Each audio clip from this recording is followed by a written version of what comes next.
Hello welcome to yet another episode of the what up Canada foodcast. मैं हूँ इधर momo OP and हमारे साथ हैं आज एक और OP in the house. So we have Vaibhav Arora ए आपको एक ओपी बताना है। OP is like your user name and that needs to be relate to a food dish, Fast food. whatever fast food, you need to name a dish. Burger. So we have Burger OP in the house today. तो guys आज हमारी conversation है ना बहुत ही मस्त होने वाली है, क्योंकि आज की जो मार्केट है ना, लाइक हाउसिंग मार्केट कह लो, रेट्स की मार्केट कह लो, सब कुछ जो है आज हम डिस्कस करने वाले हैं वैभव के साथ, because he is a mortgage broker and आज हम पूरा ज्ञान भी लेंगे और उनके साथ बहुत ही फन चीज़ें करेंगे। So we are here at the Spring Ridge Farm in Milton. As you can see beautiful farm एक हिल पे बना हुआ है, सबसे बढ़िया बात है ना। तो हमने ये बड़ा चुन के एक दो जो है ना लोकेशन डिसाइड की कि हम आते हैं, एंड भीड़ देख लो कितने लोग आके इंजॉय कर रहे हैं यहाँ पे। बट विदाउट फर्दर अडू, वैभव थोड़ा बताना चाहेंगे हमारी ऑडियंस को कि आप कब आए कनाडा में, कैसे इस जर्नी शुरू हुई मॉर्गेज ब्रोकर की? शुरू से मॉर्गेज ब्रोकर थे या चेंज किया प्रोफेशन? थोड़ा सा बताओ। हेलो गाइस, हाय। हम लोग आए 2017 में हाँ ऑन पीआर एंड इंडिया से जॉब वॉब छोड़ के आए थे, फिर स्क्रैच से यहाँ शुरू किया अच्छा। And we got jobs. अपना जो प्रोफेशन था वो वी परस्यूड दैट। तो पहले से मॉर्गेज ब्रोकर थे या फिर नहीं। यहाँ पर आके? So I was in marketing communications, Oh, public really? Relations. तो वही करता था, वो किया। यहाँ पे इंडियन एम्बेसी में भी काम किया, फिर एक आईटी ऑर्गेनाइजेशन में काम किया। बट देन इंडिया से जब हम निकले थे तो मैं अपनी वाइफ से हमेशा कहता था कि एक खुजली थी कुछ कि अपना करना है, अपना करना है, ट्राई करना है। तो मैं एक चीज़ ज़रूर बोलना चाहूँगा, और जो भी अगर न्यू इमिग्रेंट से देख रहे हैं, they should know that Canada is truly a land of opportunities. Coming back to my journey, तो मैंने जब सोचा तो मैंने मल्टीपल प्रोफेशंस देखे कि मैं और क्या क्या कर सकता हूँ while being a marketing professional. So then I zeroed down on mortgages because of course it's a combination of math and marketing. At the end, people's job है, and I think I connect well with people. Okay. So that's how I started this. मुझे लग रहा है इसमें कहीं ना कहीं correlation ये भी था कि अपनी जो है लाइक आपने खुद भी घर वर खरीदा होगा, इतनी रिसर्च Yes. की होगी, Yes. वहाँ पे धक्के खाए होंगे कि कौन सा Yes. रेट लें, क्या Yes. करें, तब आपका थोड़ा मन जागा होगा यार बिल्कुल। मैथ्स तो मुझे आती ही है। हाँ। तो क्या पता इसके अंदर मेरा लक क्लिक करे एंड मैं कुछ बन पाऊँ। तो ये मॉर्गेज एजेंट या मॉर्गेज ब्रोकर का जो करियर है, ये कैसा करियर है? Like is it like blooming career right now? Is it difficult, easy? And क्या क्या लाइसेंसेज चाहिए होते हैं, क्या चाहिए होता है एग्जैक्टली बताओ। लाइक स्क्रैच से अगर मुझे भी बनना है मॉर्गेज एजेंट या broker, so what's kind of the process and how easy it is? Canada में जो भी ऐसे प्रोफेशन है सब लाइसेंस्ड हैं, राइट। तो आप ऐसे ही उठ के एक दिन सोच के नहीं बन सकते। तो you have to take a licence, उसकी पढ़ाई करनी पड़ती है। Yeah. So there are government appointed bodies जिनसे आप पढ़ सकते हैं और इसका लाइसेंस ले सकते हैं। So first step is to take a licence. Right. ठीक है, उसकी जो भी पढ़ाई है आप वो करें और आप लाइसेंस लें, then you jump into the world. So licensing करने के बाद मेन जर्नी शुरू होती है। तो मैं बोलता हूँ लोग सोचते हैं मॉर्गेज एजेंट का लाइसेंस ले लिया और हो गया, अब तो हम बस डील्स पे डील्स करेंगे और सक्सेसफुल हो जाएंगे। But I will tell you, it is just the tip of the iceberg. Okay. Tip of the iceberg है। Mortgage licence just enables you to enter into the market, but आगे का जो है वो सब आप you are on your own. आपने समझना है क्या इंडस्ट्री है, क्या लेंडर्स हैं, क्या लेंडर की ऑफरिंग है। फिर आपने ये देखना है कि आप कैसे, आप जो भी आपके क्लाइंट्स हैं उनको किस लेंडर से मैरी करना है। मैं तो उसको मैच मेकिंग का भी जॉब बोलता हूँ। राइट राइट कि राइट। जरूरी नहीं है कि एक लेंडर आपके लिए वर्क करेगा। राइट। अभी ऐसा होता है कई बार सेम बंदा टीडी पे अप्रूव्ड है लेकिन स्कोशिया पे डिक्लाइंड है। एग्जैक्टली तो एग्जैक्टली। ये this you need to understand, और आपको पहले से फोर्सी करना है एंड देन आप अपने क्लाइंट को एडवाइस करना है। Right. और उससे बड़ा चैलेंज बताता हूँ, ये तो चलो बात हो गई प्रोडक्ट को समझना, वो तो आप समझ सकते हो कि लेंडर्स आपको प्रोडक्ट की नॉलेज देते हैं, ट्रेनिंग्स होती हैं, यू लर्न। सबसे बड़ा चैलेंज तो क्लाइंट है। Right right. लीड कैसे जनरेट करनी है, बिल्कुल, वो कहाँ से लाओगे? कैसे आपने क्लाइंट्स को कन्विंस करना है। आपने आज लाइसेंस ले लिया, कल आप किसी को बोलो यार मैं मॉर्गेज ब्रोकर हूँ, आप मेरे से मॉर्गेज करा लो, मैं आपके फाइनेंसिंग कर लूँ। और फिर वो आपकी हिस्ट्री देखेगा, कुछ बैकग्राउंड देखेगा। अब आप बैंक तो हो नहीं, you are an independent broker. तो लोग ट्रस्ट इतनी जल्दी नहीं होता भाई, अपना सब कुछ बता दें, इनकम बता दें, डेट्स बता दें। हम सब भाई बचपन से बोलते थे ना कि किसी की सैलरी नहीं पूछनी चाहिए। मेरा पहला सवाल होता है सर आप क्या करते हैं, कितना कमाते हैं, क्योंकि सबसे इंपॉर्टेंट चीज है वो चीज है। You need to establish that trust. So yeah something it up कि यही है कि आपको मल्टीपल एंगल्स पे खुद काम करना है, of course it's a great profession, but it needs a lot of hard work. Okay. सो अगर आप if somebody is thinking कि it is quick and it's easy to make money, वो that's a myth. Nothing is there is no easy money in life. You have to, you have to work hard, slog to be able to get somewhere in this profession. तो एक step पीछे आते हैं, like for you to like आपने क्या study किया था इसके लिए to get like the licence and everything? एक सेपरेट क्या कोई कोर्स करना पड़ता है, Yes. कुछ स्किल सेट अप्लाई आनी चाहिए जिसके लिए like you get that licence? So skill set नहीं है एज सच. आपको फर्स्ट क्लियर होना चाहिए कि you are well versed with the financial industry. You know how to deal with finances. आपको पता होना चाहिए डेट क्या होता है, लाइबिलिटी क्या होती है, इनकम कैसे क्या होती है, वो बेसिक क्लैरिटी होती है. अगर आपको फाइनेंस में इंटरेस्ट है तो you should look into it. FSRA यहाँ की गवर्नमेंट बॉडी है जिसके अंडर 3 ऑर्गेनाइजेशंस हैं जो मॉर्गेज एजेंट का कोर्स कराती हैं. तो आप उन तीनों में चेक कर सकते हैं एंड आप फिर सब फर्स्ट स्टेप है आप कोर्स में एनरोल करो. But it's important your interest in finance, personal finance. अगर आपका वो इंटरेस्ट नहीं है then you will get bored easily. वो अगर है तो आप कोर्स में एनरोल करो. तो ये पर्टिकुलर एक टाइम का कोर्स होता है, लाइक 6 मंथ्स या 3 मंथ्स या 12 मंथ्स? बेसिकली अगर आप फुल टाइम कर सकते हैं हाँ. तो it's just a one week course. Oh 1 week में? हाँ 1 वीक में हो सकता है, लेकिन अगर आप जॉब कर रहे हैं तो आई एम श्योर मतलब over a course of a month. हाँ, अगर आपने मून लाइटिंग करनी है कि भाई मैं कोर्स करूंगा और फिर धीरे धीरे काम शुरू करूंगा तो आपको 3-4 महीने लग जाएंगे धीरे धीरे. बट कोर्स करना इंपॉर्टेंट है, मतलब बगैर उसके तुम नहीं क्रैक कर पाओगे. नहीं. In a nutshell. Yes. Right. Okay. उसके बिना कोई आपसे बात भी नहीं करेगा. फिर आप कोर्स करते हैं. कोर्स करने का जब आपका लाइसेंस आ जाता है then you start looking for a suitable brokerage. तो मॉर्गेज एजेंट का लाइसेंस इंडिपेंडेंट नहीं होता. It is your licence but it is only live when you are associated with a approved brokerage. So there are multiple brokerages. हर किसी की अपनी offerings होती हैं. आपको ये देखना है किसके पास सबसे ज़्यादा लेंडर एक्सेस है, किसके पास कौन क्या आपको ट्रेनिंग अपॉर्चुनिटी ऑफर कर रहा है, कौन आपको समझाएगा कि काम भाई, क्योंकि आपने एक लाइसेंस तो ले लिया लेकिन काम कैसे करना है वो सिखाने वाला भी कोई होना चाहिए. Right right. देन आप फिर ब्रोकरेज चूज करते हो, फिर आप ब्रोकरेज ज्वाइन करते हो, फिर वो आपकी ऑनबोर्डिंग करते हैं, आपको समझाते हैं भाई स्टेप बाय स्टेप आपने क्या करना है. फर्स्ट स्टेप क्या होता है, क्लाइंट से कैसे आपने लीड्स कैसे जनरेट करनी है, फिर आपने लेंडर की कौन सी ट्रेनिंग अटेंड करनी है. फिर आप ओवर नेक्स्ट 6 to 8 मंथ्स उससे वेल वर्स्ड होते हो. देन कहीं जाके आप अपना पहला क्लाइंट कॉन्वर्सेशन कर पाते हो. तो इजीली मैं कहूँगा कि फ्रॉम स्टार्ट टू फिनिश करीब 1 साल की journey is just to get started, to get a feel of it कि ये है क्या. एंड ये ब्रोकरेज आपको लाइक लीड्स भी लाके देती है या वो आपका खुद का है? वो डिपेंड करता है, but most of the times it's your own. आपने खुद रोज कुआं खोदना है, रोज पानी भरना है. तो अभी हम लेते हैं एक ब्रेक, एंड ब्रेक में हम बेसिकली क्या करते हैं, there is a section called food fire. तो जैसे रैपिड फायर होता है ना, कॉफी विद करण तो देखा ही होगा, है ना? तो वैसे ही हमारा एक सेक्शन है फूड फायर. हैम्पर मिलेगा मुझे इसके? हैम्पर ये है कि हम आपको अच्छी सी जगह पे खाना वाना खिला देंगे. वही है हमारे यहाँ से hamper. But yeah like these are series of rapid fire questions where in you have to describe the situation in like some food item, like food से रिलेट करके आपको वो पूरा चीज़ बतानी है. So your first question, if you have to describe the housing market in Canada right now relating to a cuisine, तो वो क्या होगा? So I think that is Chinese food. Okay. आप मतलब जब हॉट होती है तो मतलब आप स्पाइसी से स्पाइसी खा सकते हो. मतलब रेट्स मतलब होम प्राइसेस इतने ऊपर चले जाते हैं एंड देन फिर जब रेट्स बढ़ने लगे तो होम प्राइसेस क्रैश कर गए तो वो चिकन सूप बन गया फिर एकदम ब्लैंड. Exactly. तो it depends. The housing market is just like Chinese food. It's spicy at times, but you can also, expect कि it might go down and become bland. Okay, next question. Which Ontario city do you think has the best food scene? मतलब अभी तक का जो भी city में आप गए हो आपको सबसे मस्त लगा? Mississauga. I think they have the best restaurants. That's what I feel. But आप लोग expert हो, आपको ज़्यादा पता होगा. मेरे हिसाब से as a consumer, any particular restaurant which is your favorite? मुझे तो देखो कबाब वगैरह का शौक है. अच्छा. तो वहाँ पे सिल्वर स्पून करके एक है. हाँ. तो उसके कबाब बड़े अच्छे लगते हैं मुझे. Okay. और क्या कहते हैं और क्या है, एक ज़ाउक करके रेस्टोरेंट है, ZAUQ करके. हाँ. तो उनकी मुझे बिरयानी वगैरह बड़ी अच्छी लगी थी. Nice. Okay, next one. Which is your favorite restaurant to celebrate a big win? मतलब कोई बहुत ही बड़ी तगड़ी डील आई है एंड आज कंप्लीट हो गया है, उसके बाद पार्टी करनी है. हमारी फैमिली में कुछ भी होता है बड़ा, मतलब जैसे कुछ भी होता है तो हम कुछ सेलिब्रेट करने में बिलीव करते हैं कि कुछ मेरी डॉटर को कुछ सर्टिफिकेट मिला तो वो, या मेरा कोई अचीवमेंट हुआ वो, या मेरी वाइफ का कुछ है.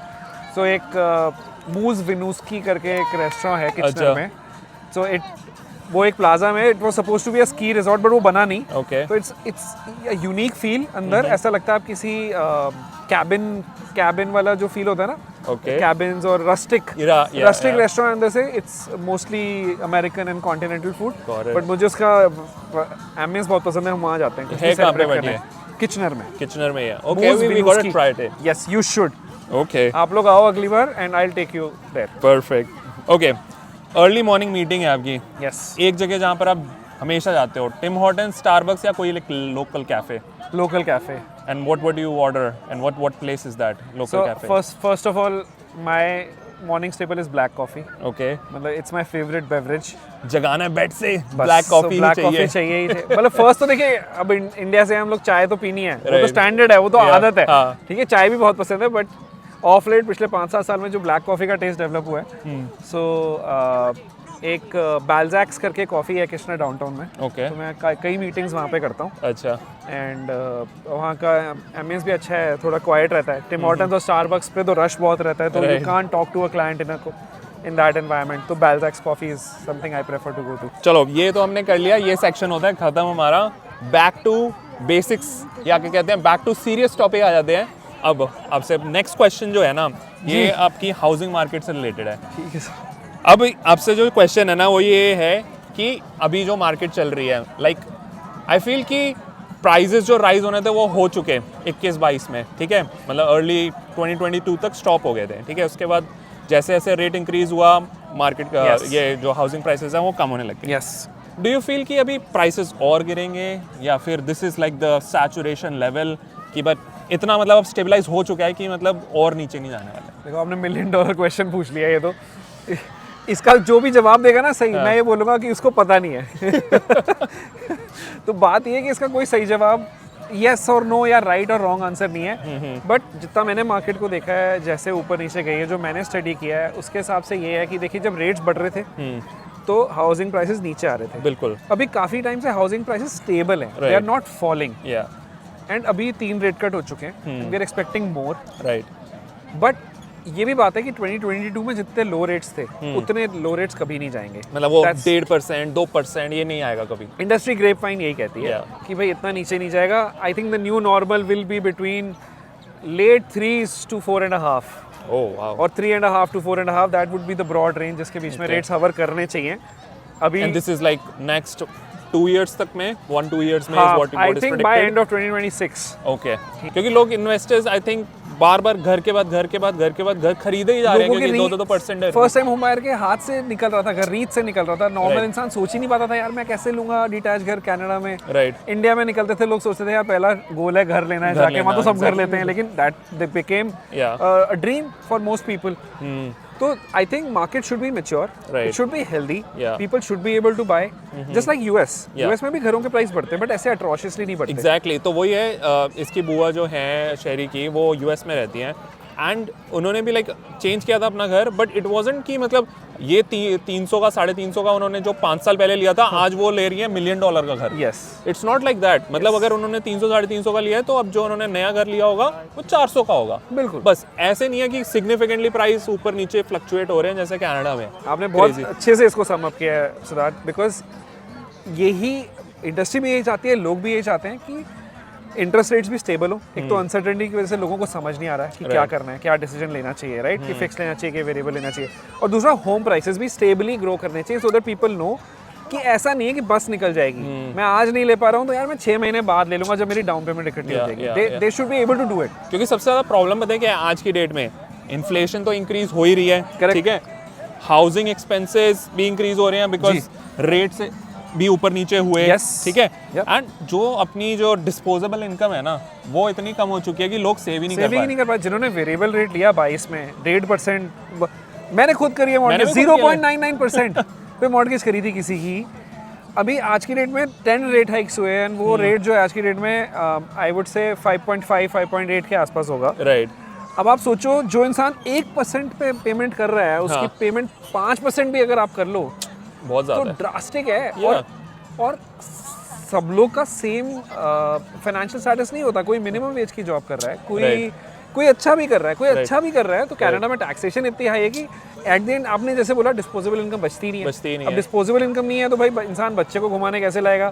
आप क्या डिस्क्रिशनरी एक्सपेंसेस को आप रोकोगे? आप रेस्टोरेंट में नहीं जाओगे, आप घूमने नहीं जाओगे, क्या होगा? डिप्रेशन होगा, फिर आपको लगेगा यार ये मैंने क्या कर लिया। वही that's why lot of like reverse जो माइग्रेशन हो रही है वो इसी वजह से ही हो रही है कि मतलब लोगों को लग रहा है कि यार कुछ बच ही नहीं रहा है, इससे अच्छा तो हम वापस घर पे ही थे। एंड स्पेशली जो आफ्टर लाइक 2019 2020 आए हैं ना, उनके लिए बहुत डिफिकल्ट हो गया है। Either they are moving to a different province all together और they are going back home. That's what I have seen, क्योंकि हर बंदे की बस की बात नहीं है वो चीज। और दूसरे प्रोविंस जाके कौन सा आसान है? फिर वहाँ स्क्रैच से शुरू करो, फिर वहाँ अपॉर्चुनिटी ढूंढो। आपके प्रोफेशन में वहाँ जॉब है कि नहीं है? एग्जैक्टली। मान लो घर सस्ता मिल जाता है बट फिर आप कहते हो शायद मैं करियर में खुश नहीं हूँ। So it's a trade off. And then weather, another thing, Ontario और जो बीसी हैं फिर भी थोड़ा वेदर ठीक है, बट दूसरी प्रोविंसेस चल रहे हो they are extremely cold. Like 8-9 महीने जो है वो they can't really survive in that weather. So next $1 million जो क्वेश्चन है ना, fixed rate versus variable rate, कौन सा चुना जाए? 2021 में हमारे साथ जो पर्सनल एक्सपीरियंस हुआ था कि हमने भी वेरिएबल रेट लिया था, going with the market conditions and analysing की फोरकास्ट क्या होना चाहिए। बट रिवर्स हो गई वो सारी चीज़ें, बिकॉज लाइक जस्ट कोविड से बाहर आ रहे थे एंड वी नेवर एक्सपेक्टेड कि लाइक बिजनेसेस को इतना हैम्पर करेगी गवर्नमेंट एंड स्मॉल बिजनेसेस को इतना हैम्पर करेगी कि वो 10 बार ही रेट इंक्रीज़ कर देंगे। तो ये दुखती रखता है बहुत लोगों के लिए वहाँ पे भी। एंड कुछ बताना चाहोगे कि how to time the market and कैसे इस डिफिकल्ट सिचुएशन को नेविगेट किया जाए? इसका आंसर ना मैं माइंडसेट से समझाऊंगा कि हर इंसान अलग तरह से सोचता है, तो उस तरह से डिसीजन लेना चाहिए कि फिक्स लेना है कि वेरिएबल। तो फॉर एग्जांपल जब आपने वेरिएबल लिया तो उस समय वेरिएबल और फिक्स में 1% का फर्क था। Variable was lower by 1%। मैंने भी उसी टाइम लिया था, मैंने भी वेरिएबल लिया। अच्छा। तो उस टाइम कैलकुलेशन ये कहती थी कि भाई 1% है का गैप है, अगर वेरिएबल बढ़ भी जाएगा तो कितना बढ़ जाएगा, है ना? 1% बढ़ जाएगा, तो जब तक बढ़ेगा तब तक तो बचा लें। तो हम सब ने वही डिसीजन लिया और नेचुरली सबने वही डिसीजन लिया, मोस्ट ऑफ द पीपल उस टाइम पे, कि 1 साल पे जितना प्रिंसिपल में डाल दो डल जाएगा। अब वो भी अनप्रेसिडेंटेड था, हो सकता है दोबारा कभी भी ना हो कनेडियन हिस्ट्री में कि 10 बार रेट हाइक हो, बट इस टाइम 10 रेट हाइक्स हुए एंड रेट वेंट फ्रॉम से 1.6 टू 6.5%। तो लोगों की बैंड बज गई इसकी वजह से। तो इसमें ये माइंडसेट बड़ा इंपॉर्टेंट है फिक्स्ड और वेरिएबल में लेके, कि अगर आप रिस्क टेकिंग, अगर आपकी एपेटाइट है, आप रिस्क ले सकते हो तो वेरिएबल बेटर है, because it has been historically proven कि अगर आप 25 या 30 साल का जो लोन लेते हो उसमें अगर आप वेरिएबल रेट लेते हो विद द कर्व्स, है ना, with the graph, you will save on interest if you are on variable at the end of 25 years. अगर आप डेटा को एनालाइज करो, अगर आप फिक्स लेते हो you would have paid more but you would be consistent in your payments. तो उसमें क्या है, जिसको स्टेबिलिटी चाहिए कि मुझे मेरी इतनी पेमेंट है, उसके बाद रेट ऊपर जाए ना जाए, मुझे ये मंथली पेमेंट ये चाहिए, तो मेरे को मिल गई है, मैं खुश हूँ अब। तो अभी मैं ऐसे ही देख रहा हूँ, कई लोग 3 ईयर फिक्स लेते हैं कि मुझे यार फिक्स चाहिए 3 साल के लिए, चाहे इस वेरिएबल इससे नीचे चला जाए। अभी ट्रेंड ऐसा है कि प्रेडिक्शन ये हो रही है कि जो फिक्स रेट है अगले 1.5 से 2 साल के अंदर अंदर वेरिएबल रेट उससे नीचे चला जाएगा। तो कई लोग वेरिएबल ऑप्ट कर रहे हैं, बट अभी भी कई लोग फिक्स्ड ऑप्ट करेंगे। I don't care, even if I am in a loss I will take a fixed. Got it. So उस माइंडसेट की बड़ी इंपॉर्टेंस है। And now answering from a market perspective, आज की डेट में अभी 3 वेरिएबल रेट कट हो चुके हैं and we are expecting more. So if अगर आप थोड़ा रिस्क ले सकते हो और आपको लगता है कि you want to take advantage of the rate cuts, then variable is the right choice. But of course fixed rate में काफी attractive options हैं, तो it's not that you will be in a loss if you take a fixed rate at this point. And especially जो लोग हैं ना जिनका already हाथ जल चुके हैं एक बारी, वो फिर थोड़ा रिस्क एवर्स हो जाते हैं कि भाई नहीं यार एक बारी हाथ जला लिया है, अब नहीं जाना दोबारा उसी वाले कुएं में डूबने। करेक्ट। नहीं, बट मेरा भी लाइक आपकी तरह एकदम यही पर्सपेक्टिव है कि like variable although it's kind of little risky, but still अगर तुम मार्केट को थोड़ा समझ रहे हो कि क्या हो रहा है इन एंड आउट, तो then you can definitely. And the also the good point is about variable कि तुम उसको शायद स्विच कर सकते हो फिक्स पे any time. 100%। So yes, variable. So अब मैं एडवांटेजेस और डिसएडवांटेजेस थोड़ा सा कवर कर देता हूँ फॉर योर ऑडियंस कि देखिए हर रेट की अपनी एडवांटेजेस हैं। कनाडा में मॉर्गेजेस टर्म्स में होती है 3 ईयर या 5 ईयर में। तो जैसे अब जिन्होंने 3 ईयर का फिक्स ले लिया या 5 ईयर का फिक्स ले लिया वो लॉक्ड है। तो अगर कभी खुदा ना खास्ता अगर किसी को वापस जाना पड़ता है या लाइफ में कुछ हुआ, यूएस जा रहे हैं, कुछ और हो रहा है, तो अगर आप फिक्स रेट को ब्रेक करोगे there will be huge penalties. Fix rate की जो पेनल्टी कैलकुलेट होती है वो IRD से होती है, it's called interest rate differential. तो आपने जब रेट लिया है, ठीक है ना, उस दिन जो बैंक का पोस्टेड रेट है, पोस्टेड अलग होता है क्योंकि डिस्काउंट मिलता है और फिर आपको बिटवीन दैट रेट और आज के रेट का जो डिफरेंस है multiplied by remaining number of months, तो अगर 2 साल बचे हैं और उस दिन के रेट में और आज के रेट में 1% का फर्क है, तो आपको 1% मल्टीप्लाइड बाय 24 महीने का पेनल्टी देनी होगी, which will be in thousands of dollars, and that too on the remaining amount, Yes. जो लोन अमाउंट, जितना रिमेनिंग अमाउंट है। ओ वाओ, तो बहुत ह्यूज पेनल्टीज बनती हैं। तो अगर आपको फ्लेक्सिबिलिटी चाहिए तो variable is the right choice, because Okay. With variable rate आपको जस्ट 3 मंथ का इंटरेस्ट कंपोनेंट देना है। तो आपकी पेमेंट में 2 कंपोनेंट होते हैं, P&I, प्रिंसिपल एंड इंटरेस्ट। तो जो इंटरेस्ट कंपोनेंट है इनिशियल ईयर्स में it's about 67% of your payment. तो अगर 3000 की पेमेंट है तो $1800 आपका इंटरेस्ट है। तो अगर आपने ब्रेक करी मॉर्गेज तो आपको 1800 टाइम्स 3 5400 की पेनल्टी है। Where as same fix scenario में if the rates have gone down, जब आपने लिया था तब से, तो बैंक आपसे अच्छी पेनल्टी लेगा। ओ वाह, इट्स स्कैरी।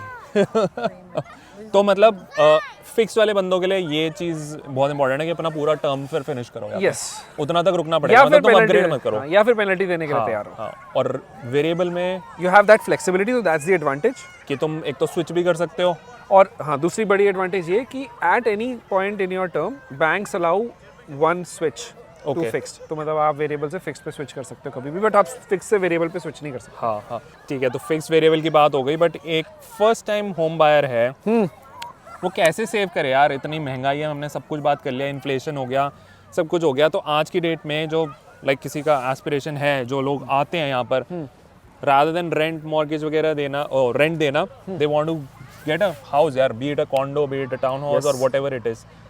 तो कैसे एक्सपेडिट की जाए कि उनकी थोड़ी सेविंग्स बिल्डअप हो and they can put towards a down payment?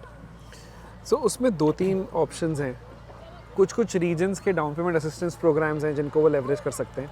जैसे रीजन ऑफ वाटरलू में अगर आपको 6 लाख तक का घर लेना है और आपकी फैमिली इनकम 1,10,000 से कम है या 1,10,000 तक है, तो गवर्नमेंट आपको 5% इंटरेस्ट फ्री डाउन पेमेंट देती है। ओह अच्छा। सो मतलब 6 लाख का घर है तो 30,000 they will give you interest free for ever. Oh wow. They will just have a name in the house for that 30,000। तो जब भी कभी आप सेल करते हो तो आपने उनको वापस करना है 30,000, बट उस पर कोई इंटरेस्ट नहीं है। ओके। सिर्फ होम वैल्यू जितनी बड़ी है, अगर होम वैल्यू 10% बड़ी है तो 30,000 को 3,000 से बढ़ा के 33 वापस करना है आपने। Got it. तो दैट्स वन वे।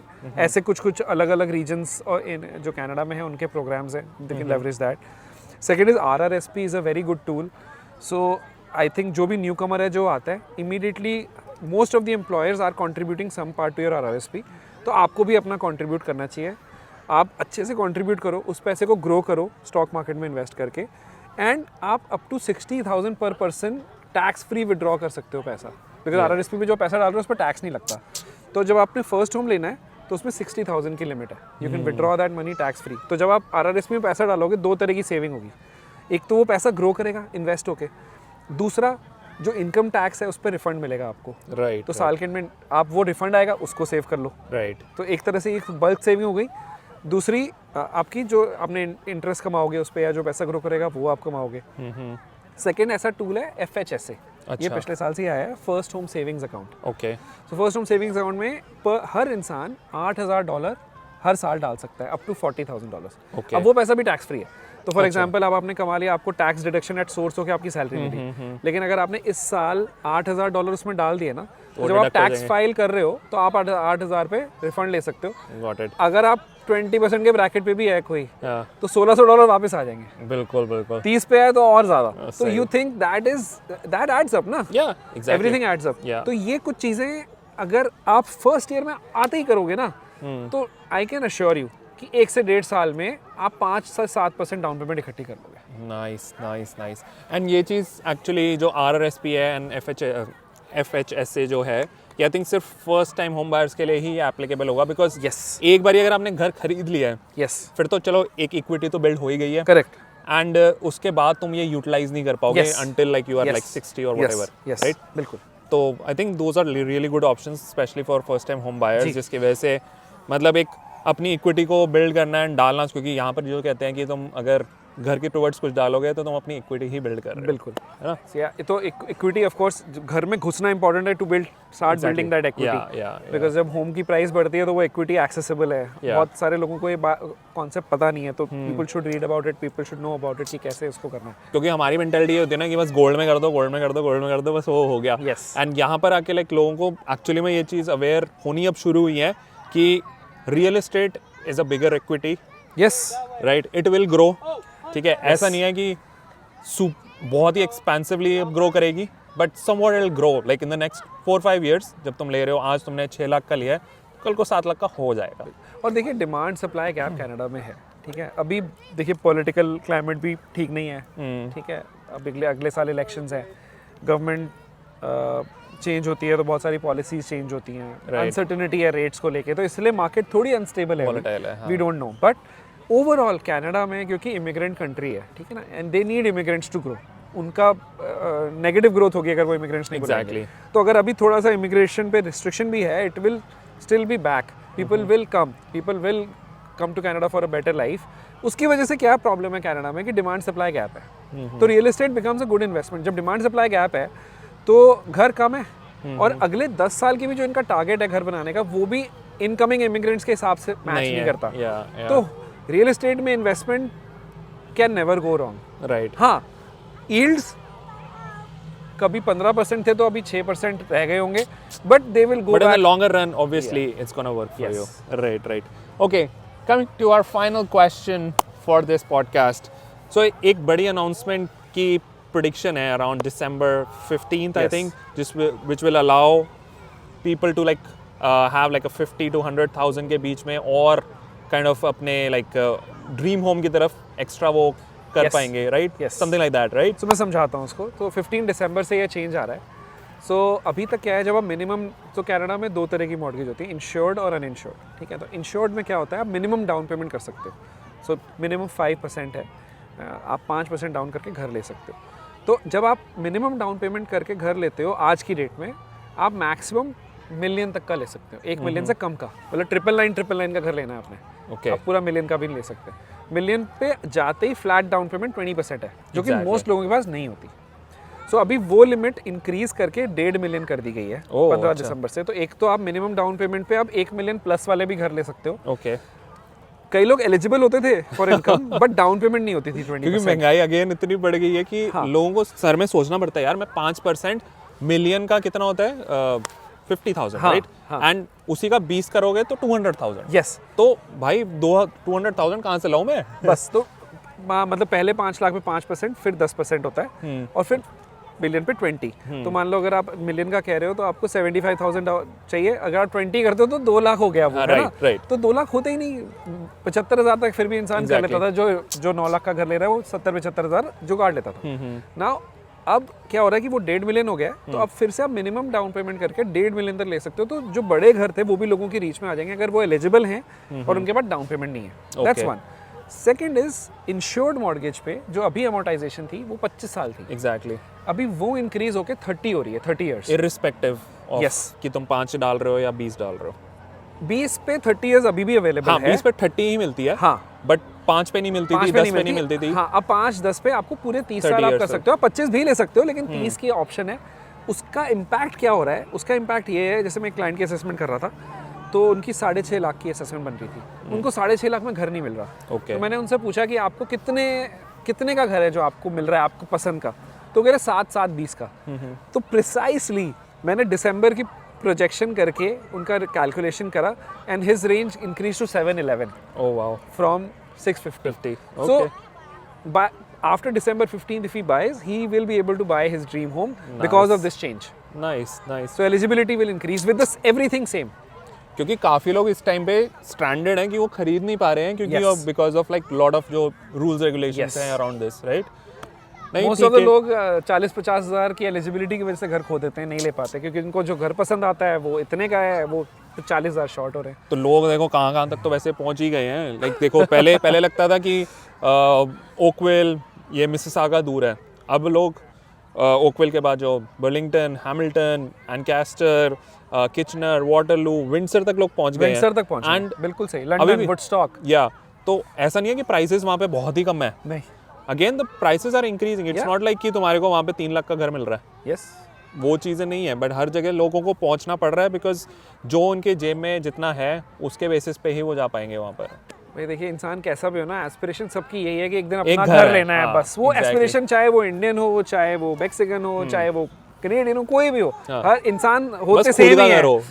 हाँ, सबको वही गोल है कि अपना एक घर लेना है, अपना एक ड्रीम हाउस बनाना है। तो I think mortgage plays a very important role in this. तो मैं मतलब मुझे बड़ा अच्छा फील होता है कि मैं एक ऐसे प्रोफेशन में हूँ जो कंट्रीब्यूट करता है to help people get that financing for their dream home. Nice.